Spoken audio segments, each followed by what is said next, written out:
Bonsoir à tous. Nous continuons notre chemin avec les grands priants de l'Ancien Testament qui nous introduisent dans la prière de Jésus. Aujourd'hui, nous allons rencontrer Élie. Le pape, dans ses catéchèses de juin 2020, que j'ai déjà cité, nous dit que c'est un des personnages les plus passionnants de toute l'Écriture. Le prophète Élie transcende les frontières de son époque et nous trouvons sa présence également dans certains épisodes de l'Évangile. Il apparaît aux côtés de Jésus avec Moïse au moment de la transfiguration. Jésus lui-même fait référence à sa figure pour accréditer le témoignage de Jean-Baptiste. Et en effet, nous pouvons voir que la figure du prophète Élie court dans toute la Bible. Ainsi, le livre du Siracide nous le présente. Le prophète Élie se leva comme un feu, sa parole brûlait comme une torche. Par la parole du Seigneur, il ferma les cieux. Il fit aussi par 3 fois descendre le feu. Comme tu étais glorieux, Élie, dans tes prodiges, qui peut, dans son orgueil, se faire ton égal ? Il est mentionné dans le Nouveau Testament, nous l'avons dit, Jean-Baptiste est présenté comme son successeur, qui ramènera beaucoup des enfants d'Israël au Seigneur leur Dieu, et lui-même marchera devant lui avec l'esprit et la puissance d'Élie pour ramener le cœur des pères vers les enfants et les indociles à la sagesse des justes, afin de préparer au Seigneur un peuple bien disposé. Ce verset de Luc fait écho au prophète Malachie. Voici que je vais vous envoyer Élie le prophète, avant que ne vienne le jour du Seigneur, jour grand et redoutable. Il ramènera le cœur de ses pères, des pères vers leurs fils, et celui des fils vers leurs pères. Donc Élie est celui qui vraiment prépare au Seigneur un peuple bien disposé. Et Élie apparaît donc auprès de Jésus avec Moïse lors de la transfiguration. Alors, ce rôle d'Élie, qui est de ramener au Seigneur un peuple bien disposé, eh bien, nous pouvons voir au temps d'Élie, il avait vraiment de quoi faire. Le nom du prophète en hébreu est Eliaou, qui est composé de Élie, qui est Dieu, et Yahou, qui est le Seigneur. C'est l'abréviation du nom imprononçable. Donc on pourrait traduire Eliaou par mon Dieu, c'est le Seigneur. Et les traductions l'abrègent la plupart du temps en Élie. Élie est donc l'homme qui est témoin de l'unicité de Dieu, le Dieu unique. Toute sa vie, il va se battre pour cela. Le contexte de la prédication d'Élie, c'est celui de la royauté. Après le règne de Salomon, il y a eu scission de l'unique royaume vers 931 avant Jésus-Christ. Il y a un royaume au nord, ce sont les régions de Samarie et de Galilée, là où nous retrouvons Élie au temps du roi Akab. Son règne s'étend de 874 à 853 avant Jésus-Christ. Et puis un royaume au sud, la Judée jusqu'au désert du Negev, où règne à la même époque Josaphat.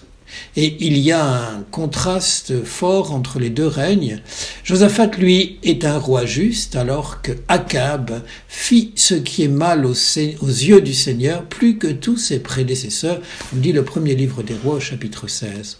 En effet, Akab a pris pour femme Jézabel, fille du roi des Sidoniens, c'est la Phénicie, l'actuel Liban, et il sert les dieux de sa femme, il sert tous les Baals, allant jusqu'à lui construire un temple dans sa capitale, à Samarie. Baal est le dieu de l'orage, de la végétation, dieu de la vie. Et il est prié comme le dieu qui donne la fertilité à la terre, aux animaux, aux hommes. Et donc, au temps d'Akab et de Jézabel, le culte du Seigneur en Israël est carrément supplanté par celui de Baal. De l'encens, des sacrifices lui étaient offerts, et même des sacrifices humains. Baal était adoré comme le donateur de vie. Par cela, le peuple offense profondément le Dieu d'Israël, plus que tous les rois d'Israël qui l'avaient précédé. Voilà l'époque et le monde d'Élie. C'est un monde païen, tellement désorienté, que Élie est envoyé pour témoigner du Dieu vivant. Alors, nous dit le livre des rois, le prophète Élie de Tisbé en Galaad dit au roi Akab, par le Seigneur qui est vivant, Par le Dieu d'Israël dont je suis le serviteur, il n'y aura pas de rosée ni de pluie à moins que j'en donne l'ordre pendant plusieurs années. Élie intervient brusquement dans ce premier livre des rois. On n'avait jamais entendu parler de lui.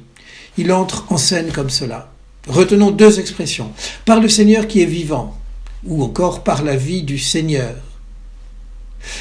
Nous allons le voir tout au long du cycle d'Élie. C'est une question de vie et de mort. Dieu est le Dieu de la vie, ce sont les premiers mots d'Élie, mais la sécheresse promise, c'est plutôt une perspective de mort. Sans la pluie, il n'y a plus de vie possible. Alors Élie veut dire, je vais vous montrer qui est le Seigneur. C'est pas votre Baal qui donne la pluie, c'est le Seigneur qui donne la pluie et qui donne la vie. Il est le Dieu des vivants. Élie veut démontrer par la sécheresse que le donateur de la pluie et donc de la vie est le Seigneur. La seconde expression, le Dieu d'Israël devant qui je me tiens. Plus littéralement, à la face de qui je me tiens. Le prophète est donc avant tout celui qui est dans un face-à-face avec Dieu. Rappelons-nous Moïse. Donc Élie vient annoncer au roi Akab la sécheresse. Ces paroles qui vont toucher le peuple d'Israël vont le toucher lui aussi, Élie. Il va souffrir de la sécheresse. Alors la parole du Seigneur est adressée à Élie, c'est au premier livre des rois, au chapitre 17. « Va-t'en d'ici, dirige-toi vers l'Orient et cache-toi dans le ravin de Kérit qui est à l'est du Jourdain. Là tu pourras boire au torrent, et j'ai ordonné au corbeau de te ravitailler. » Il partit et agit selon la parole du Seigneur. Il s'en alla habiter dans le ravin de Kérit qui est à l'est du Jourdain. Les corbeaux lui apportaient du pain et de la viande le matin, du pain et de la viande le soir, et il buvait au torrent. Dieu envoie Élie dans un lieu solitaire, se cacher dans le ravin de Kérit. Dieu semble dire à Élie, va dans un lieu tranquille où tu pourras vraiment prendre le temps de mieux me connaître. Pars d'ici. Celui qui veut vraiment apprendre à connaître Dieu doit laisser beaucoup de choses. Comme Abraham, quitte ton pays. Pour Élie, va, cache-toi au torrent de Kérit. Nous l'avons vu, cette connaissance de Dieu s'acquiert dans le secret. Et alors, au Kérit, ce qui se passe, c'est que Élie se trouve dans une situation de dépendance complète. Il dépend totalement de Dieu. Élie n'est plus en territoire d'Israël. Dieu l'a envoyé à l'est du Jourdain, c'est-à-dire dans un pays étranger. Ce sont des corbeaux qui le nourrissent. Le corbeau était connu pour pouvoir voler longtemps, afin de trouver de la nourriture. Donc, être nourri par les corbeaux, ça signifie être loin de tout, tout à fait isolé. L'endroit est vraiment désert et Élie ne trouve rien à manger.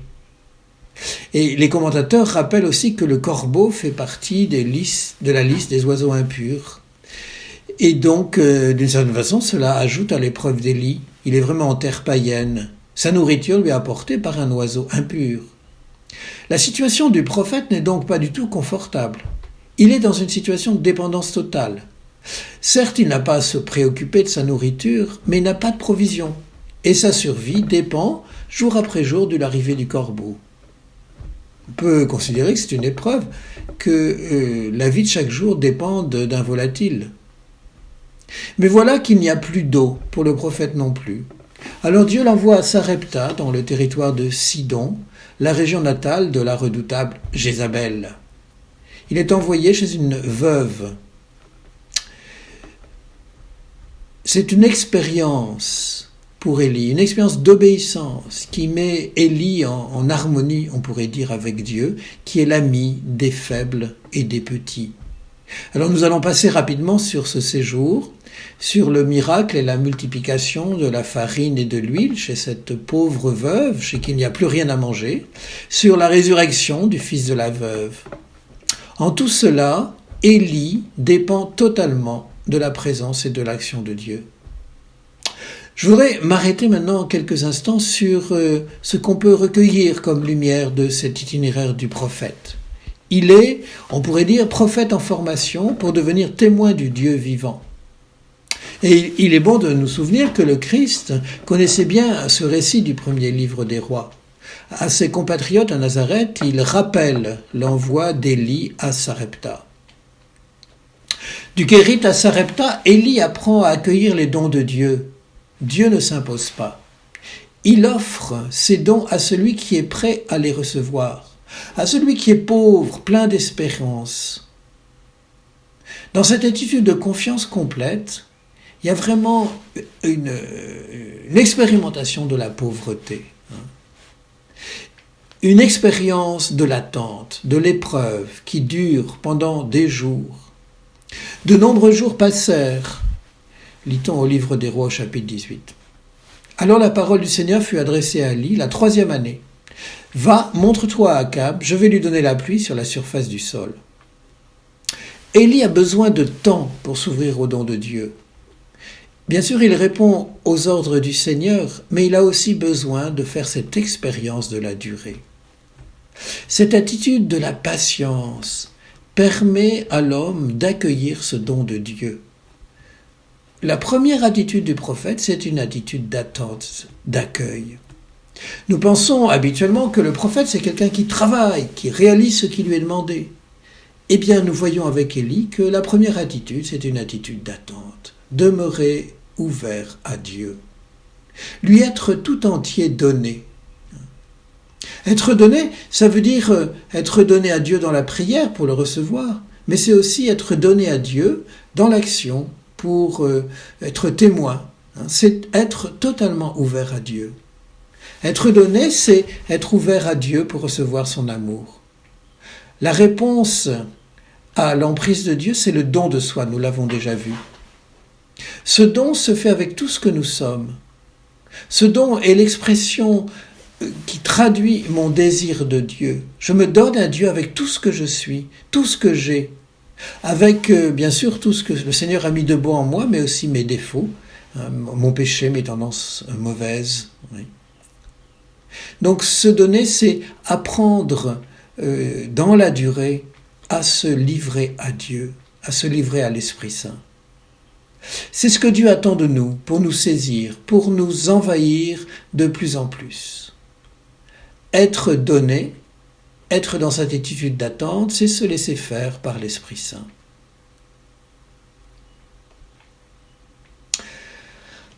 Et le Père Marie-Eugène a une expression intéressante, je trouve, pour évoquer cette attitude du prophète qui se tient dans l'attente, qui se tient sous la source de Dieu qui est amour.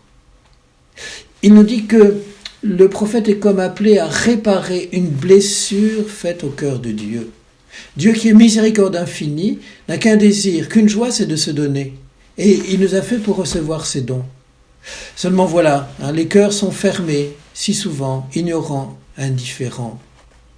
Et Dieu respecte la liberté humaine. Il ne force personne à recevoir ses dons. Être donné, c'est s'ouvrir à Dieu afin de recevoir son amour. C'est ce qu'a compris Thérèse de l'Enfant Jésus d'une manière si lumineuse. Elle veut être là, recevoir l'amour miséricordieux uniquement pour comme soulager le cœur de Dieu, pour la joie de Dieu. Donc le prophète, à qui ce désir de Dieu a été mis dans le cœur, se tient devant lui, pour que Dieu ait la joie de se donner. Donc c'est notre premier acte. Notre première réponse, nous ouvrir à Dieu, lui donner la joie de se donner. La première mission du prophète, c'est donc « Je me tiens en sa présence » pour accueillir son amour. Et alors, quels vont être les fruits de cette attente, de cette dépendance ?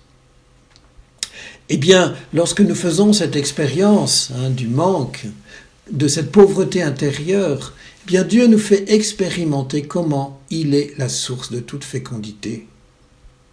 Et c'est ainsi que la veuve de Sarepta découvre le Dieu d'Élie, le Seigneur qui donne vie.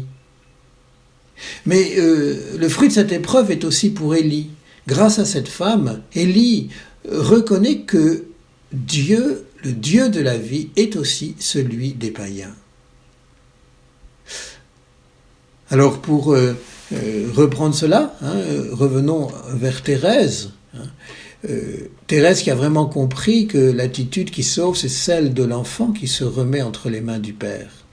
Elle dit « Je n'ai rien qu'aujourd'hui. Te prier pour demain, oh non, je ne le puis. Conserve mon cœur pur, couvre-moi dans ton ombre, rien que pour aujourd'hui. » C'est la poésie numéro 5. Thérèse est vraiment fille d'Élie. Elle déclare « Depuis longtemps, je ne m'appartiens plus. Je suis totalement livrée à Jésus. Il est donc libre de faire de moi ce qui lui plaira. » Donc après cette préparation du prophète, nous arrivons au fameux chapitre 18 du sacrifice du Carmel. Le Seigneur donne cet ordre à Élie. « Va, montre-toi à Akab. Je vais donner de la pluie sur la surface du sol. » On a l'impression que Dieu reprend la main. Alors Dieu obéit et il va se lancer dans ce fameux défi du Carmel. Ce défi qui apparaît comme un triomphe total du Dieu d'Israël sur Baal, mais qui reste avec ses ambiguïtés. Élie convoque les 450 prophètes de Baal qui mangent à la table de Jézabel. Ça fait pas mal de pique-assiette. Mais en fait, il s'agit d'entraîner le peuple à faire un choix définitif. Élie lance au peuple « Combien de temps plierez-vous le genou des deux côtés ? Si c'est le Seigneur qui est Dieu, suivez le Seigneur. Si c'est Baal, suivez Baal. » Et le narrateur note que la foule ne donne aucune réponse au prophète. Et pourquoi ? Il peut s'agir d'un silence un peu embarrassé. Ils sont un peu comme des enfants honteux qui baissent la tête en ne disant mot. Ou peut-être aussi, c'est simplement une incompréhension du peuple, qui ne comprend pas les reproches d'Élie. Il n'en voit pas la portée. Peut-être ces gens ne voient rien de choquant au fait que le Seigneur ait à cohabiter avec d'autres dieux. Alors pour ce peuple endurci, Élie doit réaliser quelque chose de fracassant, quelque chose qui marque. Élie veut pousser le peuple à se décider. Et la scène qui suit appartient au genre épique, elle est sans nuance. Il s'agit de savoir qui est le vrai Dieu. À la fin du défi, le peuple devra choisir. Alors vous connaissez ce texte, chaque camp va dépecer un taureau, le poser sur le bois, mais ne pas allumer le feu. Et chacun invoquera son Dieu. Et le Dieu qui répondra par le feu, c'est lui qui est Dieu. Tel est le défi d'Élie. Le peuple est d'accord. Il n'est pas sûr que les prophètes de Baal soient très enthousiastes, mais enfin, ils ne peuvent pas faire autrement. Ils invoquent leur Dieu du matin au soir, ils se tailladent jusqu'au sang, mais ni voix ni réponse. Élie se moque. À midi, Élie se moque à d'eux et dit « Criez plus fort ! C'est un Dieu, il a des préoccupations, il a dû s'absenter, il a du chemin à faire, peut-être qu'il dort, il faut qu'il se réveille. » Bon, ces moqueries d'Élie contiennent en fait une vérité théologique. Le vrai Dieu est sans défaillance. Il est jour et nuit toujours attentif et disponible. Ce que dit le psaume 15. Non, il ne dort pas, ne sommeille pas le gardien d'Israël. Le Seigneur, ton gardien, le Seigneur, ton ombrage se tient près de toi. Il est à ma droite, je suis inébranlable. Mais cependant, ce n'est pas l'ironie d'Élie qui va convaincre le peuple. L'ironie ne convertit pas, nous le savons. C'est la foi du témoignage qui touche et bouleverse les cœurs. Et la foi sans réserve d'Élie va gagner l'adhésion du peuple. Alors voilà le tour d'Élie. Élie dit à tout le peuple, « Approchez-vous de moi. » Le peuple s'approcha de lui. Il répare l'autel du Seigneur qui avait été démoli. Il prit 12 pierres d'après le nombre des tribus des fils de Jacob à qui cette parole du Seigneur avait été adressée. Ton nom sera Israël. C'est un détail qui n'est pas sans importance. Le Seigneur n'est pas seulement le Dieu d'Élie, mais le Dieu du peuple d'Israël. La foi, l'action d'Élie s'inscrit vraiment dans la foi d'Israël. Avec ces pierres, Élie rebâtit un autel au nom du Seigneur. Puis autour de l'autel, il fit un fossé d'une contenance de 2 séas à grains. Il disposa le bois, dépeça le taureau, le plaça dessus. Et il dit, « Remplissez 4 jarres d'eau et versez-les sur l'holocauste et sur le bois. » Il dit, « Encore une fois. » Et ils le firent une 2e fois. Il dit, « Une 3e fois. » Et ils le firent une 3e fois. L'eau se répandit autour de l'autel et remplissait même le fossé. On peut se poser la question, en période de sécheresse, où peuvent-ils trouver tant d'eau ? Il n'y a pas plu depuis 3 ans. Et on a l'impression qu'Élie joue vraiment son va-tout. Faire verser 12 jarres d'eau revient à utiliser sans doute les dernières réserves. Il n'y a plus d'eau. On pourrait dire, si ça ne marche pas, nous allons mourir de soif. La foi d'Élie est vraiment sans réserve. À l'heure de l'offrande, le prophète Élie s'approche et dit « Seigneur, Dieu d'Abraham, d'Isaac et d'Israël, Fais que l'on sache aujourd'hui que c'est toi qui es Dieu en Israël, que je suis ton serviteur et que c'est par ta parole que j'ai fait toutes ces choses. » Dans cette ultime supplication, notons à nouveau comment Élie se situe à l'intérieur de la foi de ses pères, Abraham, Isaac et Jacob. « Réponds-moi, Seigneur, réponds-moi. Que ce peuple sache que c'est toi, Seigneur, qui es Dieu, que c'est toi qui ramènes vers toi le cœur de ce peuple. Le peuple est perdu. Il n'a peut-être même pas conscience de son idolâtrie. Sa conversion sera l'œuvre du Seigneur. C'est Dieu qui retournera le cœur du peuple. Le feu du Seigneur tomba, dévora l'holocauste, les bois, la pierre, la poussière, il absorba l'eau qui était dans le puits. À cette vue, tout le peuple se jette face contre terre et dit « C'est le Seigneur qui est Dieu, c'est le Seigneur qui est Dieu. » Dieu répond, le feu tombe du ciel et le peuple s'écrie « C'est le Seigneur qui est Dieu. » C'est une expression de foi, bien sûr, mais on peut penser qu'elle est un petit peu contrainte. Alors Élie va vouloir aller plus loin. Il va égorger les prophètes dans le ravin de Kishon. Dieu lui a-t-il demandé cela ? Le texte ne le dit pas. Quoi qu'il en soit, la pluie vient. Dieu réalise sa promesse. Les versets qui suivent, ce sacrifice du Carmel, décrivent le retour de la pluie. « Va, montre-toi à Akab, je vais donner de la pluie sur la surface du sol. » Élie dit à Akab, « Monte, mange et bois, car le grondement de l'averse retentit. » Akab monta pour manger et boire, tandis qu'Élie montait au sommet du Carmel et se prosternait à terre, le visage entre les genoux. Il dit à son serviteur, « Monte donc, regardez en direction de la mer. » Celui-ci monta, regarda et dit, « Il n'y a rien. » 7 fois, Élie lui dit, « Retourne. » La 7e fois, le serviteur dit, « Voici qu'un petit nuage gros comme le poing s'élève de la mer. » Élie répondit, « Monte et dis à Akab, attelle et descends pour que l'averse ne te bloque pas. » Le ciel s'obscurcit de plus en plus sous l'effet des nuages et du vent, et il y eut une grosse pluie. Alors, que peut-on tirer de ce récit, de ce récit épique du sacrifice du Carmel ? Élie nous invite à être un croyant qui mise tout sur Dieu, qui s'appuie sur Dieu. L'aventure de la foi requiert ce choix radical. Nous l'avons vu, Dieu n'impose pas ses dons, il propose, il les donne à ceux qui sont prêts à les accueillir. Mais il attend de nous la foi. Croire, c'est notre coopération principale. Croire en sa présence agissante. Et ce croire, cet acte de foi lui-même, est un acte de Dieu. En Saint Jean, il nous est dit au chapitre 6, « L'œuvre de Dieu, c'est de croire en celui qui l'a envoyé. » Donc en fait, c'est Dieu lui-même qui met en nous, qui nous conduit au Christ pour nous faire poser cet acte de foi. Mais voilà, nous devons nous aussi apporter notre coopération.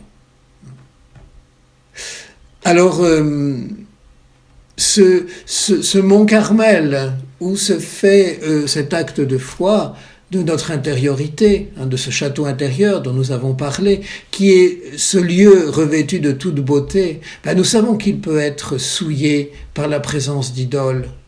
On peut se poser la question, est-ce qu'il n'y a pas chez moi quelques Baals qui sont encore à jeter par la fenêtre, ces idoles qui sont parfois grimaçantes, mais pas toujours. Et parfois elles font bonne figure, et c'est encore plus embêtant. Rappelons-nous le silence embarrassé du peuple sur le Carmel. Parfois, nous pouvons ressembler au peuple d'Israël. Nous ne voyons plus les idoles qui occupent notre cœur. Nous les tolérons, nous nous sommes habitués. Peut-être même estimons-nous qu'il est possible d'être donné à Dieu et de vénérer quelques idoles. Je me suis tellement habitué à mes Baals que je ne les vois plus. Au contraire des Baals, le vrai Dieu est toujours aux côtés de sa créature. Dieu veille sur ses enfants, mais cette présence intime, continuelle du Père, est-ce que c'est vraiment ce que nous expérimentons ? Nous sommes parfois confrontés à l'athéisme de notre monde, à ce relativisme. Et nous pouvons, comme le psalmiste, nous dire je n'ai d'autre pain que mes larmes, le jour, la nuit, moi qui chaque jour entends dire où est-il ton Dieu? Où est-il ton Dieu? Il nous faut vraiment ce regard de foi pour découvrir à chaque instant cette présence de la tendresse du Père. Élie nous invite à faire cette expérience de la présence du Dieu vivant. Nous le verrons particulièrement à l'Horeb un peu plus loin. Mais cette foi que nous demande Dieu n'est pas isolée. Nous l'avons vu aussi, la reconstruction de l'autel avec les 12 pierres représente les 12 tribus d'Israël. C'est aussi significatif de notre acte de foi. Il n'est pas posé en dehors de la communauté des croyants. Nous ne sommes jamais isolés dans la foi. L'acte de foi, nous l'avons vu plusieurs fois, est un acte de liberté, mais un acte qui engage tout notre être. Élie s'engage, reconstruit l'autel, supplie le Seigneur.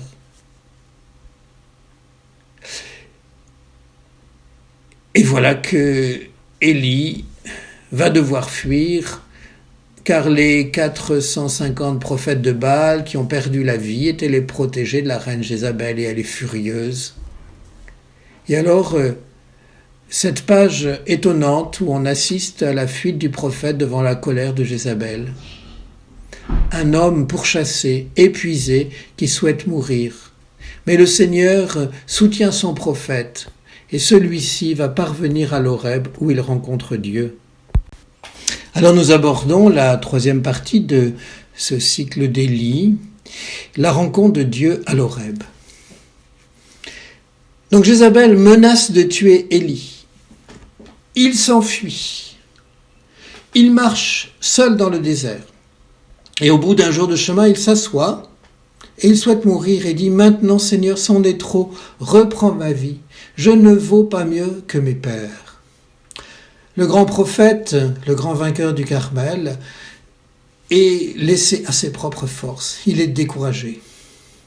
Il se couche et s'endort. Et voilà qu'à 2 reprises un ange le touche et lui dit « Lève-toi et mange, autrement le chemin sera trop long pour toi. » Les commentateurs chrétiens ont vu bien sûr dans cet épisode l'annonce de l'Eucharistie. Chaque jour nous demandons dans le Notre Père « Donne-nous notre pain de ce jour. Donne-nous la force d'accomplir notre pèlerinage. » Élie marcha 40 jours et 40 nuits jusqu'à la montagne de Dieu, l'Horeb. Là même où Dieu a révélé son nom dans le buisson ardent, où il a donné sa loi à Moïse, là où Moïse a fait cette expérience de Dieu. Élie retourne à la source de la foi de ses pères.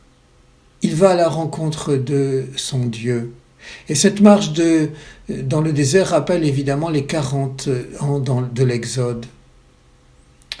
Et ça nous rappelle à nous que cette marche vers la rencontre avec Dieu se fait humblement, patiemment. Dieu soutient notre marche, même si nous ne savons pas comment. Alors, Élie s'est blotti dans la caverne et il entend « Que fais-tu ici ?» Le grand prophète parle alors de son zèle pour le Seigneur. Il répondit « J'éprouve une ardeur jalouse pour toi, Seigneur, Dieu de l'univers. Les filles d'Israël ont abandonné ton alliance, renversé tes autels, tué tes prophètes par l'épée, et moi je suis le seul à être resté. Ils cherchent à me prendre la vie. » La parole du Seigneur lui fut adressée. « Sors dans la montagne et tiens-toi devant le Seigneur, car il va passer. » Dieu lui dit « Sors ». Alors le prophète sort de son antre et il est assourdi par le vent, le fracas des rochers qui se brisent.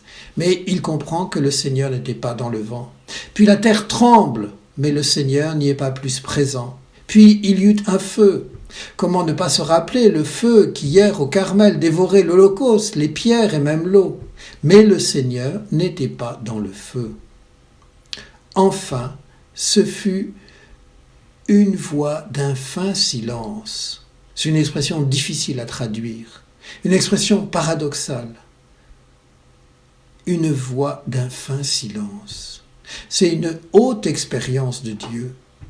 Élie apprend qui est Dieu. Et d'abord, qui il n'est pas. Il n'est pas le Dieu du tonnerre, il n'est pas le Dieu du feu.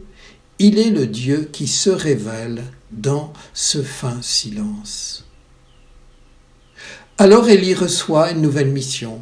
Il a 3 actes à accomplir. Le Seigneur lui dit « Va, reprends ton chemin en direction du désert de Damas. Quand tu seras arrivé, tu oindras Hazaël comme roi sur Aram. Tu oindras Jéhu comme roi sur Israël et Élisée, fils de Shaphat, comme prophète à ta place. » Alors réfléchissons un peu sur ce 3e épisode du cycle d'Élie.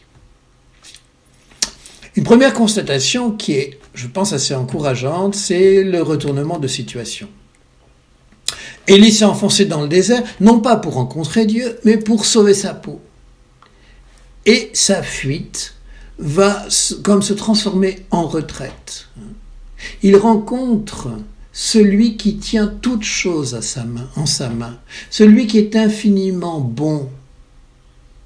Dans mon chemin de prière, je reste avec mes faiblesses, mes difficultés, mes découragements. Et à la lumière d'Élie, je comprends que peut s'ouvrir un chemin possible vers Dieu. Le pape nous dit dans cette catéchèse de juin 2020, « Élie est l'homme de Dieu, défenseur du primat du Très-Haut, et pourtant, lui aussi, est contraint de se mesurer à sa propre fragilité. » Et il est difficile de dire quelles expériences lui furent les plus utiles. Avoir vaincu les faux prophètes sur le mont Carmel, ou bien cet égarement au cours duquel il constate n'être pas meilleur que ses pairs. Dans l'âme de celui qui prie, la conscience de sa faiblesse est plus précieuse que les moments d'exaltation. C'est un enseignement qui est important pour nous. La conscience de la faiblesse est plus précieuse que les moments d'exaltation, parce que nous sommes mis en vérité devant Dieu. Approchons-nous maintenant avec Élie de la montagne. Après le feu, le bruissement d'un souffle ténu, la voix d'un fin silence. Et quand Élie l'entend, il se voile le visage avec son manteau. L'expérience d'Élie sur la montagne de Dieu est mystérieuse. Élie se voile le visage comme l'avait fait Moïse. Il a le sens vraiment de la transcendance. L'expérience d'Élie est particulière, bien sûr, mais elle consonne avec l'expérience que nous faisons de la rencontre avec Dieu dans la prière. Dieu est discret. Nous ne l'entendons pas dans les manifestations extraordinaires, mais nous l'entendons dans ce fin silence. Il est le Dieu vivant, le Seigneur des Seigneurs, qui se donne dans le secret, dans le silence. Voilà ce que dit saint Jean de la Croix à propos de ce contact avec Dieu dans la foi. Ni la communication sublime, ni la présence sensible n'est un signe assuré de la présence de Dieu dans une âme, pas plus que la sécheresse et la privation de toute faveur de ce genre n'est un indice de son absence. Gardons bien ces paroles dans notre cœur. La présence sensible n'est pas un signe plus assuré de la présence de Dieu que la sécheresse n'est un indice de son absence. Enfin, le dernier envoi en mission. Le pape François commente « Élie est l'homme de la vie contemplative, dans un même temps de la vie active, préoccupé par les événements de son temps, capable de se dresser contre le roi et la reine après qu'ils ont fait tuer Naboth pour s'emparer de sa vigne. » C'est au premier livre des rois, chapitre 21. Je n'ai pas abordé cet épisode, mais je le reprends juste avec le pape, là, parce que le pape souligne que nous avons besoin de croyants qui agissent avec le courage d'Élie. Nous avons besoin de l'esprit d'Élie. Il nous montre qu'il ne doit pas y avoir de séparation dans la vie entre celui qui prie, qui se tient devant le Seigneur, et celui qui va à la rencontre de ses frères. ces frères vers lesquels nous sommes envoyés. La prière n'est pas se refermer avec le Seigneur. La prière est comme une confrontation avec Dieu, mais pour se laisser envoyer pour servir nos frères. Et, nous dit encore le pape, le banc d'essai de la prière est l'amour concret pour le prochain. Inversement, des croyants qui agissent dans le monde sans avoir prié, eh bien, leur action est privée de discernement. Elle peut devenir une course effrénée sans but. Les croyants qui se comportent ainsi commettent de nombreuses injustices parce qu'ils ne sont pas présents devant le Seigneur pour prier et discerner ce qu'ils doivent faire. Ainsi, Élie nous entraîne à sa suite dans la prière sur la montagne de Dieu pour en redescendre servir nos frères. Alors, acceptons de rester en présence de Dieu, ce Dieu vivant. Il est vivant, le Dieu en présence de qui je me tiens. Restez en présence du vivant pour laisser grandir en nous ce zèle pour le Seigneur. Je suis passionné, je suis rempli de zèle pour le Seigneur. Demandons à Élie, à Saint Élie, de réaliser en nous ce qu'il a vécu, de nous faire comprendre ce double mouvement de l'amour qui se noue particulièrement dans la prière, dans la présence avec le Seigneur.